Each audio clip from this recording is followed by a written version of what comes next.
নমস্কার বন্ধুরা, চলে এলাম আজকের দুপুরের রান্নার ভিডিও নিয়ে।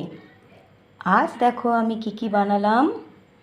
উচ্ছে আলু পেঁয়াজ ভাজা, সর্ষে তেল কই, আর তার সাথে পটল চিংড়ি। গরম ভাত তো আছেই, দেখতেই পাচ্ছ।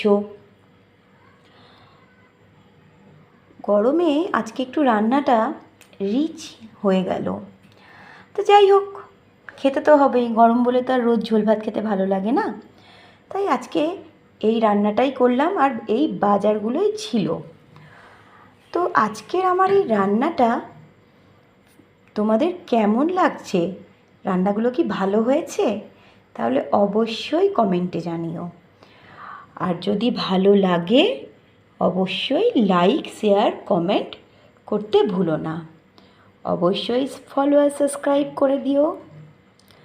তোমরা কী রান্না করলে প্লিজ আমার সাথে শেয়ার করো। এখনকার মতো টাটা।